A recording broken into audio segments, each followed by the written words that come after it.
예, 그 MBC에서는 그 지난 2012년에 언론 노조가 6개월 동안 그 초장기 파업을 했었습니다. MBC 제3노조는 이제 그에 대한 반성에서 나왔다고 볼 수가 있는데요.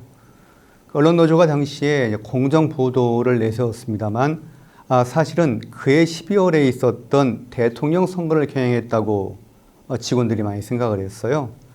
그래서 그런 정치 노조를 방치했다가는 회사가 망가질 거라고들 생각을 했고, 지금 MBC 상황을 보자면 그런 우려가 뭐 틀린 것도 아니죠.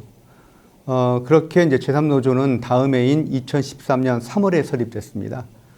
지금은 이제 MBC에서 해고돼가지고 그 펜앤마이크 앵커를 하고 있는 최대현 아나운서, 그리고 이제 박상규 기자, 이런 분들이 이제 공동위원장을 맡아서 노조를 만들었고요.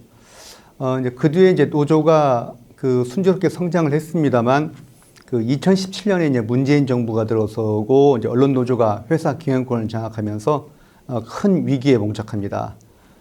최대현 초대위원장이 해고되고, 임정환 당시 이제 비대위원장도 그 징계를 받고, 그러면서 이제 겁을 먹은 노조원들이 줄줄이 탈퇴하거든요. 그래서 이제 한때는 130명 정도였던 조합원 수가 한참 줄어들었을 때는 30명 안팎으로까지 줄었습니다. 그리고 제가 그때는 이제 보도본부장을 하다가 이제 해임이 됐었는데 비상대책위원장으로 추대가 됐습니다.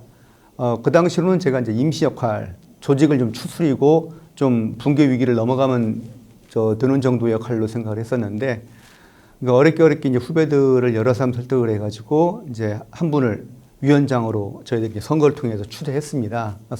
이제 선출했는데, 당시 경영진이 또 그 노조위원장을 이런저런 이유를 내면서 인사위원회에 회부하는 거예요. 그리고 이제 사내에는 곧 해고될 거라는 소문에 파다했고요. 결국 그 위원장이 명예퇴직하면서 다시 이제 제3노조가 비상대책위원회 체제로 돌아갔습니다. 그 MBC 1노조, 그러니까 언론노조 MBC 본부는 1987년에 만들어졌습니다. 그러니까 제가 입사하기 4년 전 일이니까, 저도 당시 상황은 이제 이야기로 전해 들은 것들로 이해를 하는데요.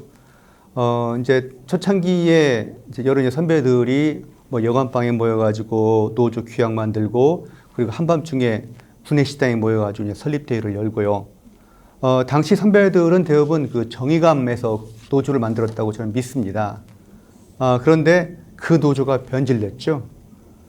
노조가 특정 정당의 하부 조직처럼 변하고, 그리고 노조원들은 편파 보도를 공정 보도라고 하는 사태에 이르렀지 않습니까? 그때 이제 일노조를 만든 그 핵심적인 인물 중에 한 분이 이제 심재철 전 국회 부의장이신데, 그분이 1980년에 이제 서울대 총학생회장을 했고, 주사파가 생기기 전에, 그러니까 민주주의를 이념으로 했던 그 시대의 이제 운동권 출신이라고 할 수 있거든요. 그분이 사석에서 저런 노조를 만든 것을 후회한다고 말씀하신 걸 들었습니다. 예, 그렇습니다. 우리 사회가 이제 권위주의 체제에서 민주주의 체제로 이양하는 과정에서 여러 노조들, 그리고 이제 MBC 언론노조 MBC 본부도 일정한 역할을 했다고 저는 믿습니다. 노조는 항상 이제 공정 보도를 주장을 했는데, 대부분의 조합원들은 그것이 진심이라고 믿었고요. 그런데 그 안에 숨어 있는 권력욕, 또는 이제 그 이념적인 문제, 즉 대한민국을 지금까지 그런 자유민주주의 이념을 경시하는 세력이 자라고 있다는 것을 몰랐어요. 저 역시 이제 그때는 이제 일노조원이었고, 한 25년 됐나요? 민실이 간사라는 그 간부까지 했었거든요. 제가 민실이 간사를 할 때 위원장이 2017년에 그 방송문화진흥회 이사를 하고 계셨는데, 방문진에 보고를 하러 갔더니 그분이 이제 저한테 묻는 거예요. 당신도 언론노조 간부였는데, 뭐, 그때와 지금이 뭐가 다르다고 생각하느냐고 그러시길래, 저는, 그때는 일노조가 공정보도를 지향했고, 노조를 출세의 발판으로 생각하는 사람들이 없었다고 생각을 했다라고 대답했거든요. 근데 지금 생각해보면은 없었던 게 아니라 제가 몰랐던 게 맞는 것 같습니다. 2002년에 김대엽 사건이죠. 2002년 12월에 이제 16대 대통령 선거가 있었는데, 그 전에 7월에 그 병역 브로커 김대업이 기자회견을 열고서 이회창 후보 부인 한인옥 여사가 병역 비리에 연루되어 있다라고 주장을 했거든요. 물론 새빨간 거짓말이었습니다.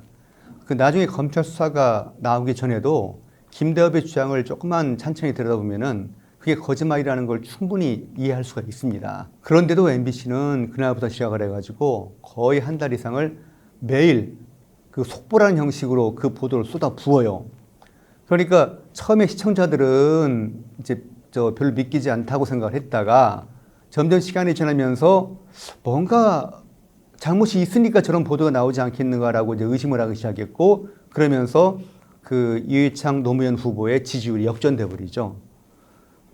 그래서 그 노무현 대통령의 당선에 그 MBC 기자들은 자기들이 공을 세웠다, 공신이라고 생각을 합니다. 그리고 그 보답인지 모르겠습니다만 49세의 부장이, 최문순 부장이 사장이 됩니다.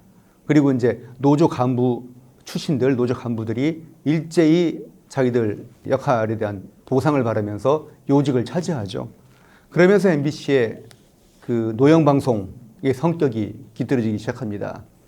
그런데 그 원래 순수했던 사람들도 많았겠습니다만 그렇게 한번 달콤한 경험을 하고 나니까 정치적 역할을 하게 되면은 뭔가 보상이 따르는구나 라는 걸 경험을 하니까 다시 노조 본래의 모습으로 돌아가기는 힘든 모양이에요. 이제 이명박 대통령이 당선된 다음에 2008년에 피의수첩이 광우병 보도를 하잖아요. 그것도 굉장히 정치적 의도가 강하다고밖에 볼 수 없는데 역시 그 잃어버린 기득권을 되찾기 위한 그런 노력이 아니었나라고 저는 생각을 합니다. 그러다가 또 한참 있다가 2017년에 민주당이 다시 집권하고 언론노조 세력이 이제 MBC를 장악하게 되니까 이제는 그 노골적인 그 독점뿐만 아니라 앞으로 경영진이 바뀌어도 자기들이 이 권한을 세력을 잃지 않으려고 여러 가지 그 사규나 단체 협약을 통한 장치들을 해놓고 있는 상태가 지금 MBC의 현실입니다. 그 기간 동안에 이제 MBC 사장이 최승호, 그 박성재, 안영준으로 넘어오죠. 물론 전체적으로 보자면 언론노조 출신들이 회사를 장악한 건데 그 사람이 다르듯이 성격들이 조금씩 다릅니다. 그 먼저 최승호 사장에 대해서 말씀드리면 2017년 11월에 문재인 정부가 당시 김장현 사장을 해임을 하고 막 최승호라는 사람이 사장으로 추대되기 직전이었어요. 선임되기 직전이었어요. 그때 최민희 지금 이제 국회 과방위 위원장이죠. 그 양반이 그 팟캐스트에 나와가지고 이렇게 말을 합니다. 먼저 진행자가 묻습니다. 노무현 대통령 말년에 가면 진보 쪽 언론이나 공영방송들이 너무 잘못된 점만 꼬집어가지고 그러니까 최민희 전 민원연 대표가 이렇게 말합니다. 저도 심하다고 느끼면서 조중동 프레임에서 너희들도 자유롭지 않은 게 아니냐 이런 토론도 많이 했고 그들은 저를 노빠라고 욕하고 이런 것이 있었거든요. 물론 최민희 전 민원연 대표의 발언의 핵심은 최승호 사장이 이명박 박근혜 정부 때 고생을 많이 했기 때문에 사장이 되더라도 문재인 정부를 비판하지 않을 것이다 라는 뭐 그런 말이었고요. 하지만 최승호 사장이 최소한 겉으로는 공정보도를 주장해왔던 사람이기 때문에 MBC의 편파 보도에 대해서 사실 마음 한구석에 좀 불편한 건 있었을 겁니다. 전 그렇게 믿어요. 그런데 이게 또 박성재 사장으로 오면 또 달라집니다. 일종의 이제 언론 노조의 1세대, 2세대의 차이라고도 볼 수가 있다고 생각을 하는데요. 박성재 사장은 보도국장 시절에 조국 지지지표에 대해서 딱 보니까 100만 명이라고 말하지 않습니까? 물론 농담으로 한 것일 수도 있겠지만 그 말 속에 자기 어떤 언론관이 담겨 있습니다. 뭐 예를 들어서 사장이 된 다음에 토론에 나와서 이렇게 말을 합니다. 공영방송의 중립성, 공정성, 독립성 이런 이야기들을 많이 했잖아요. 저는 거기서 좀 더 나아가야 된다. 시대정신과 관점, 상식 이런 거를 담아보자. 이거는 농담이 아니라 공식적으로 정색하고 한 얘기거든요. 박성재 사장이 뭐라고 포장을 하든지 간에 이 말은 결국 중립성, 공정성이 아닌 다른 목표, 다른 가치를 추구하겠다는 얘기입니다. 실제로 그 사람 얘기대로 MBC 뉴스는 언론 노조원들의 목표에 맞춰가지고 사실을 왜곡하는 방향으로 질주하게 되죠. 그리고 안영준 사장은 실은 사장이 될 거라고는 아무도 생각을 못했습니다. 박성재 사장이 자기가 연임하려고 그 시민평가단 투표라는 걸 만들었는데 자충수를 둔 거예요. 자기 발등을 찍은 거죠. 그래서 이제 안영준 사장이 이제 사장이 되니까 조직 장악력이 떨어지고 이제 언론 노조의 어떤 그 영향력은 더욱 커졌죠. 그 뒤에 이 MBC 보도는 이제 불공정 보도가 거의 체질화 단계에 접어든 게 아닌가 우려됩니다. 최근에 입사한 기자들도 어떤 이제 기사거리 어떤 그 팩트가 있으면 자기들끼리 의논을 한대요. 이게 이제 MBC 뉴스 결에 맞느냐.